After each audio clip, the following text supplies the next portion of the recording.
Glasgow was booming. The shipyards were working all the time, 7 days a week. And of course, housing was very, very scarce. People were squeezed into flats. You'd have maybe 2 rooms for a whole family of 6 or 7 people. And of course, maintenance was horrendous. The flats weren't well heated in the winter. That was just very, very, very poor housing. So that was the background out of which came the Great Rent Strike of 1915. In the shipyards, they were working full time, more than full time actually, 7 days a week, trying to produce warships for World War I.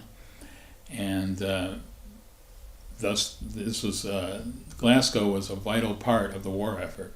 In fact, the British government took very seriously what was happening on the Clyde, because an awful lot of the ships that were fighting the Germans came out of Glasgow and the Clyde. So that was the context in which all this was happening.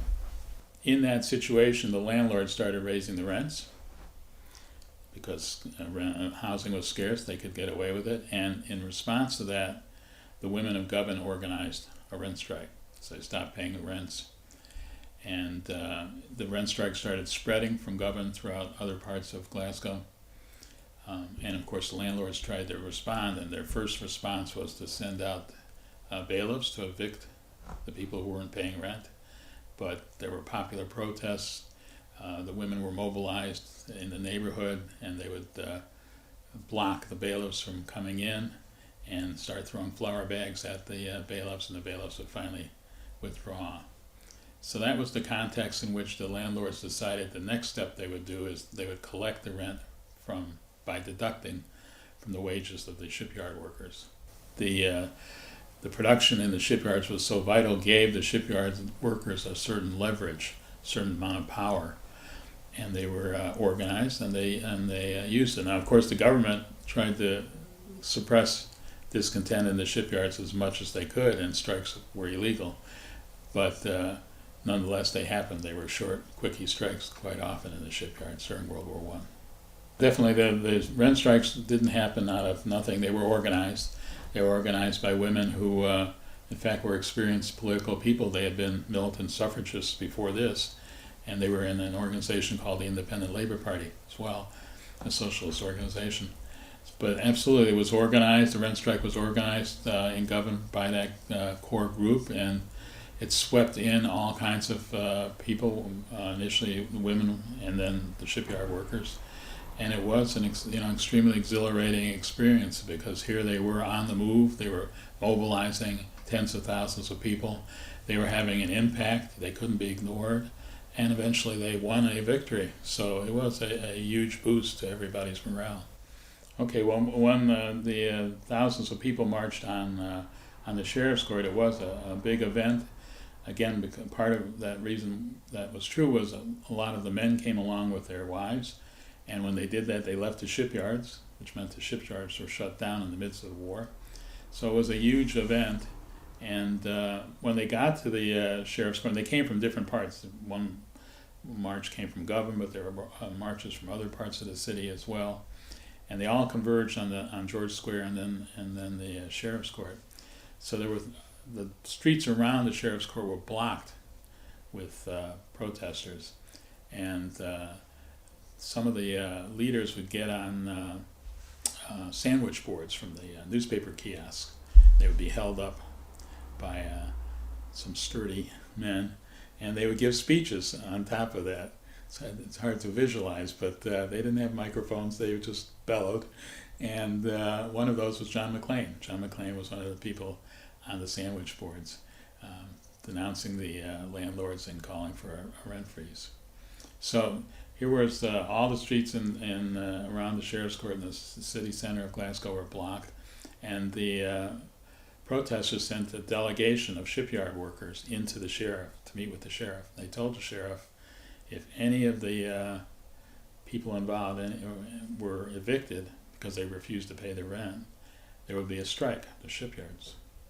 And the sheriff called up Lloyd George, who at the time was Minister of Munitions, and said, "There's going to be a strike of the shipyards in Glasgow. What should we do?"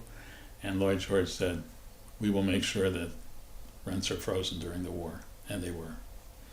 So that was a victory, a huge victory, and it wasn't not just important in and of itself. It was good that they froze the rents, but it showed the power that people had if they could mobilize, organize around a concrete issue, and actually show their power. Since the First World War, there was some social and economic progress, then a depression, then the Second World War, some rejuvenation after the war, then a welfare state. But the merry-go-round continued of deindustrialisation, deregulation, appropriation of public assets, along with the establishment of the for-profit war machine. In Glasgow, the final industrial nail in the coffin was the closure of most shipbuilding and heavy industry, which left a demoralised workforce with little to look forward to or hope for. This can be summarised in Stanley Checkland's famous analogy of the upas tree in shipbuilding in Glasgow, which still rings true today as it did between 1875 and 1975. It goes, "The evergreen expanding branches of the upas tree blocks off the sun and kills off anything that attempts to grow below it. Therefore, when the tree itself is cut down, there is nothing left below its branches to develop and grow." And it is an analogy that can be drawn out time and again over the last 50 years.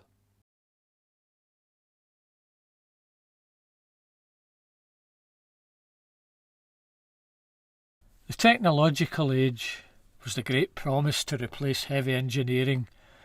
It did have some promise in Silicon Glen, lasting 10 years before going in the same direction as all other manufacturing, to where labour was cheap and people could be easily exploited. Like the industrial age, which the poor built and the rich benefited from, the same is true of the technological age, that the poor pay for and the rich benefit from. Look at the poorest towns in the north of England and you will find the towns that drove the Industrial Revolution. Why are they the poorest? Why is all of the wealth with the banking families in the south? At least in the Industrial Revolution, folk had a job. Now the technology that they have paid for is being used to even more effectively than the Industrial Revolution to rob and exploit them by shifting jobs abroad to a modern-day industrial cesspit of starvation labour. The technology that can move anywhere has moved to the same place as manufacturing did during the industrial era.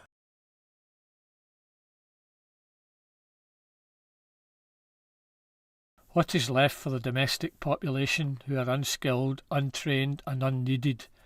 Food banks, in-work poverty of 0 hours contracts and minimum pay and endless social cleansing. This also puts the now proven Glasgow effect into perspective. From a report where some of the real reasons leading to the present social decline and poverty in the city can be explained. This is from a Herald newspaper article entitled "Revealed: Glasgow Effect, Mortality Rate Blamed on Westminster Social Engineering."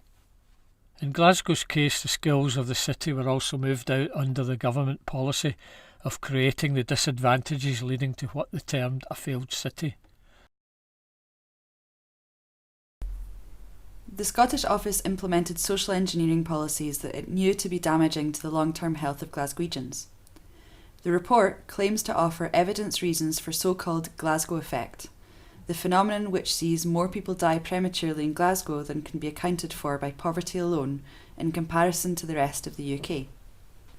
Researchers who spent years working on the project and examined 40 different theories claim that radical urban planning in the 1960s and 70s aimed at promoting economic growth was a key factor which made Glaswegians vulnerable to the devastating effects of deprivation and bad housing. The mortality rate is 15% higher in Glasgow across all social classes and ages, while premature mortality, dying under 65, is 30% higher, and much higher among the poorest in the city. The so-called Glasgow effect means more people die from cancer, heart disease, strokes, as well as drugs, alcohol and suicide than do in other comparable cities. In one policy document from 1971 entitled The Glasgow Crisis, it was noted that the city was in a socially and economically dangerous position as a result of the policy which amounted to a very powerful case for drastic action to reverse present trends within the city. However, the policy continued to be rolled out regardless, a decision which fueled the breakup of communities and a chronic lack of investment in housing or repairs in housing schemes such as Easterhouse, Drumchapel and Castlemilk. As well as Westminster's social engineering, the report finds that a range of other factors also made Glaswegians more vulnerable to the effects of poverty and deprivation when compared with data from Liverpool and Manchester, which in the earlier part of the 20th century had similar levels of mortality to Glasgow. The Scottish city started to fall behind considerably in later years.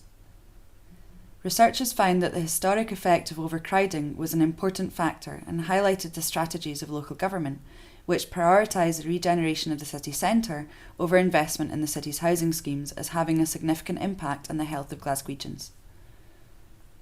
Data shows that Glasgow authorities spent far less on housing repairs, leaving people's homes poorly maintained and subject to damp. David Walsh of the Glasgow Centre for Population Health said that their work proved that poor health had political causes and could not simply be attributed to individual lifestyle choices. He added, "The principal reasons for poor health in Glasgow are poverty and deprivation, and this shouldn't be forgotten.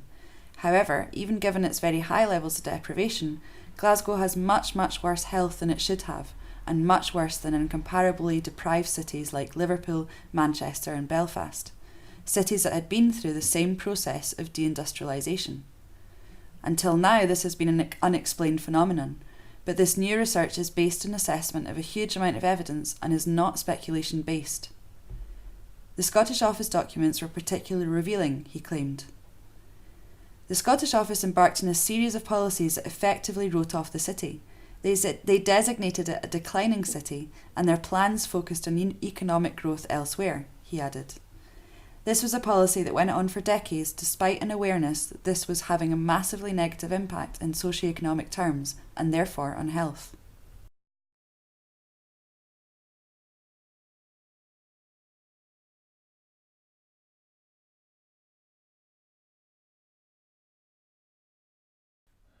Now in the elite's never-ending need is even a need to profit off poverty by a continual process of destabilisation and destitution and turn the city into parking land lots available for business opportunities.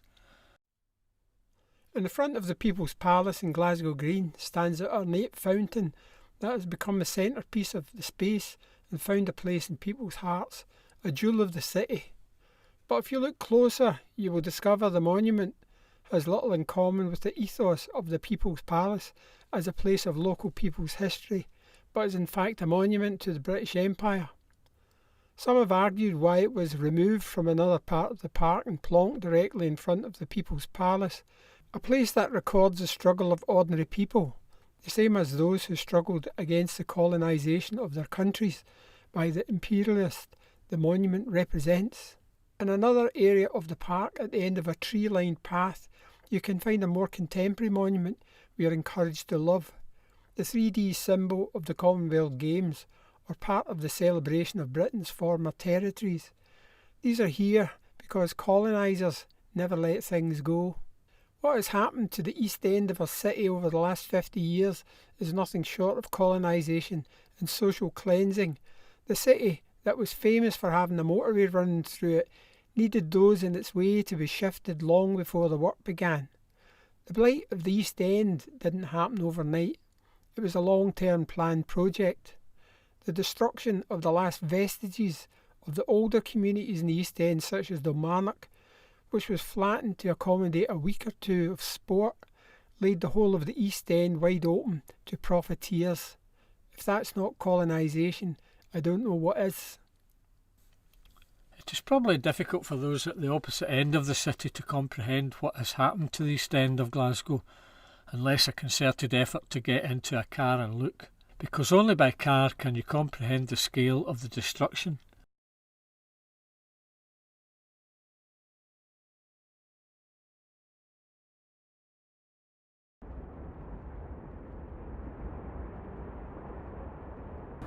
These are never going to exist again in this part of the world. the sheer size of these buildings is symbolic of the post-war social consensus. The idea that what you had in Glasgow was these overcrowded inner city tenements.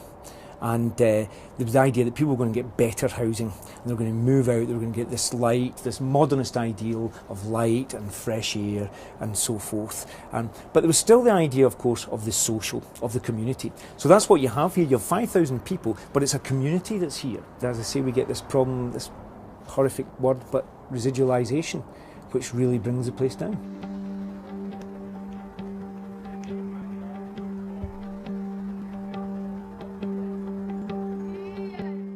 Is this the city where hopes and dreams can flourish? Let's look at some ideas.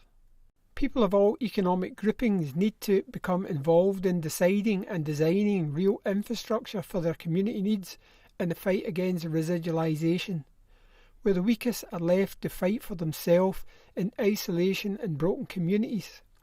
We need to become educators and visionaries of our own future and start looking outward and start with the things we can do.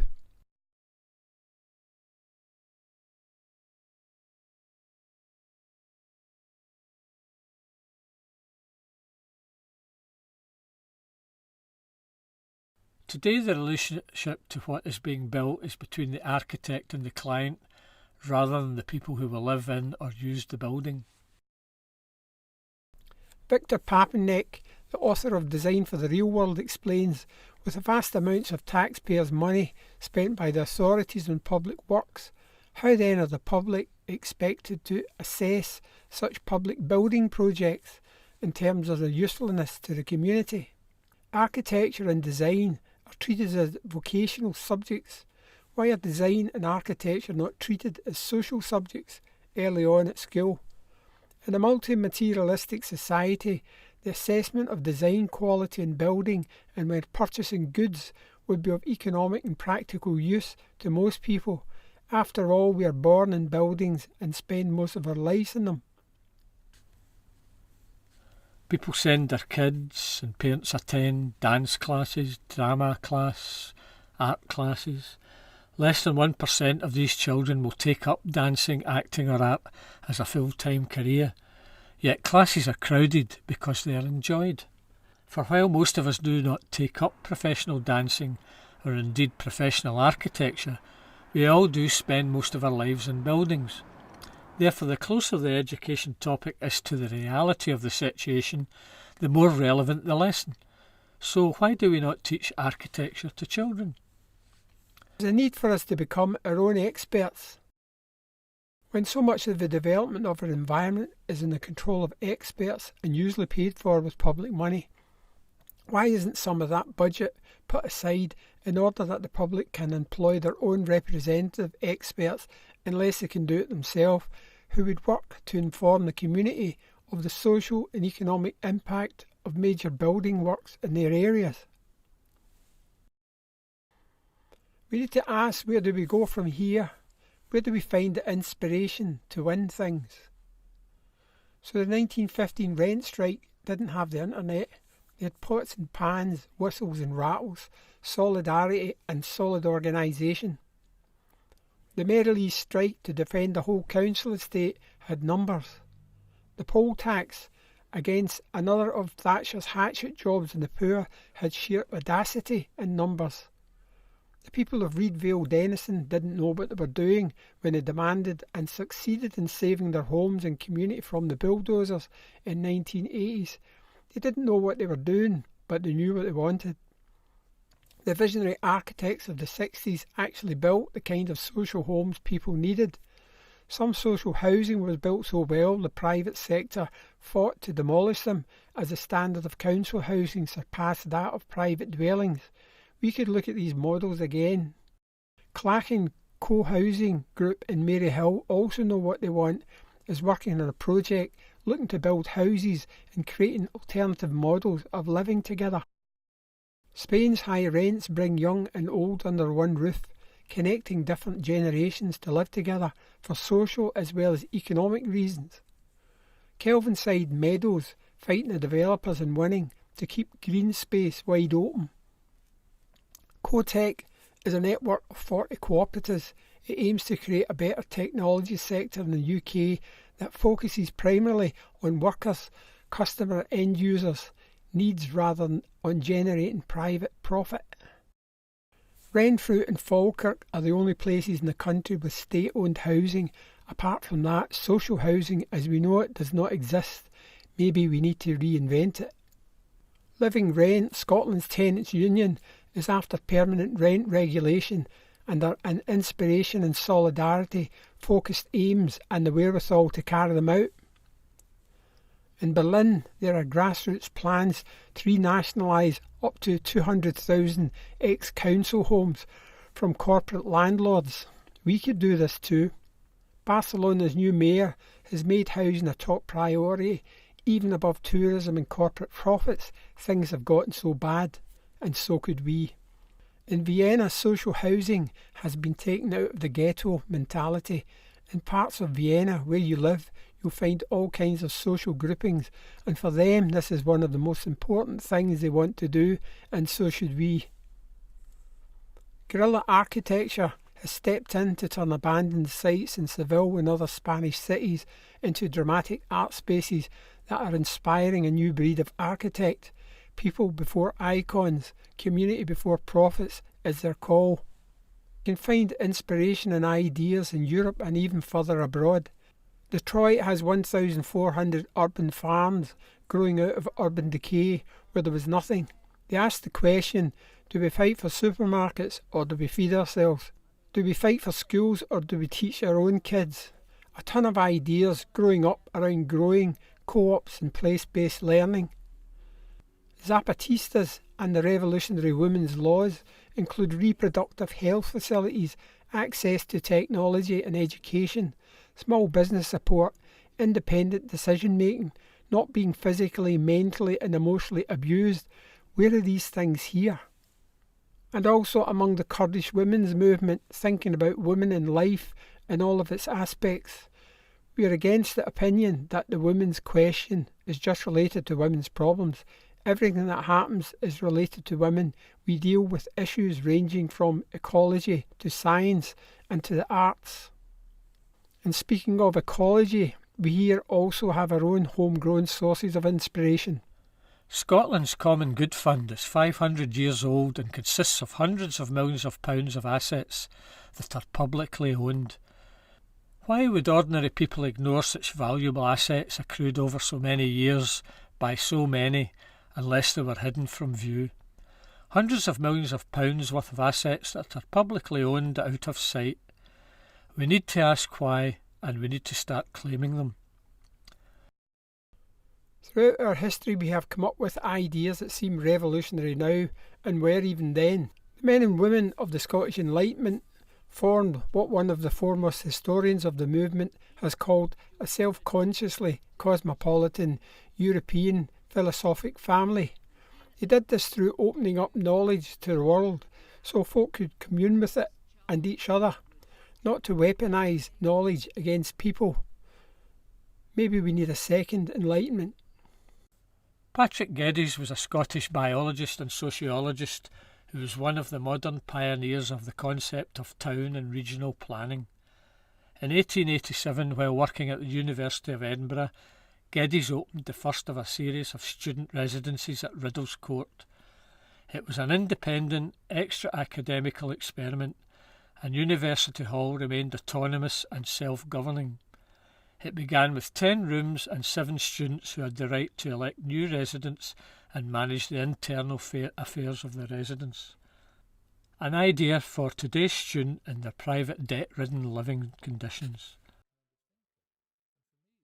Furthering his expertise in town planning, Geddes worked to improve the slums of Edinburgh and later the planning of other cities by focusing on the relationship between inhabitants and their surrounding environment. City gardens began with Geddes to help allow people, especially children, to experience the natural world. That was over 100 years ago. Ian McHarg was born in Clydebank in 1920. He was a Scottish ecologist and landscape architect who made his name in the University of Pennsylvania, where he founded the world-famous Department of Landscape Architecture and Regional Planning in 1955. The Scottish office in Westminster had no need for McHarg's revolutionary architecture and ideas for housing, and he set off to the States, where the rest is history. So if we don't support and encourage the McHargs of today, how do we plan for the so much needed ecological development of tomorrow? There are also many avenues to change the system, even within the system itself. The fight against deregulation, which is really what it's all about, from housing to education to what we eat, as well as local groups creating pressure.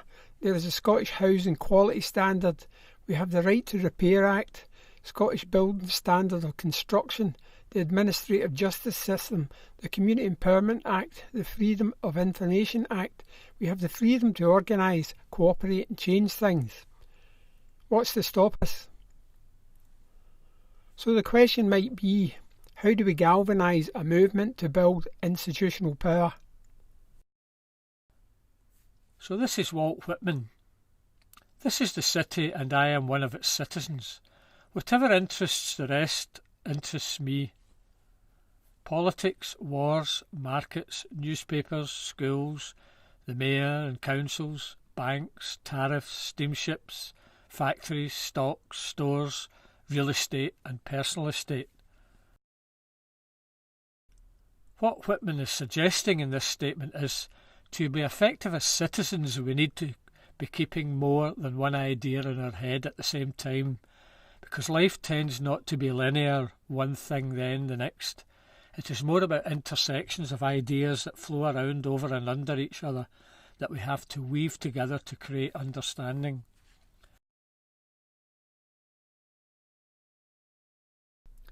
So we could ask, what was the understanding that made the 1915 rent strike so effective? Was it that strikers were connected by social bonds, families, activists living in close proximity to each other? Was it 20,000 people working for a single employer? Was it fighting a war, both at home and abroad? The ongoing battle of suffrage against injustice and acting against it? Was it due to syndicalist-type organisations like the Independent Labour Party Committee, driven from the bottom up, not dictated ideologies like today? Was it starvation and a desperate need that something had to be done? Whatever it was, either of these things, ultimately it was a realisation of understanding where their power lies. Without getting into the heads of individual strikers, we will never know, but one thing that we could agree upon is, without discovering where our power lies, how we are expected to fight it or dismantle elite power. To be sure, we have today a plethora of tools in helping to decipher and analyse history, but as Chomsky reminds us, if you look over the developments in recent years, there's been severe retrogression in economic and political issues, but considerable progress on cultural and social issues. There are plenty of things happening in our communities that relate to cultural and social change and making people's lives a bit better, and we need these things, but it is not enough. Elites, banks and corporations are happy if that's all we do, and will even go out of their way to sponsor these things, because cultural distraction and single issue groupings can be used to divide, subdivide and subdivide again, and because cultural and social issues do not hurt what elites hold dear, namely the economic and political system they control. That's why the 1915 rent strike was so successful, because strikers had discovered not only where their power lay, but how to use it to hurt what the elite hold dear: profits. Thatcher understood who controls the rent controls the people, who controls the organisers controls the country. The biggest fear of the rentier is that ordinary people start to understand this, as they did in 1915 Glasgow, where they used the might of their power against the rentier and won. But as Gramsci intones, we need to have wider social goals than the preservation of only our own physiological and moral integrity in order to survive. If the human goal is no longer mere survival, but a particular standard of survival, then greater efforts need to be expended towards these higher human goals.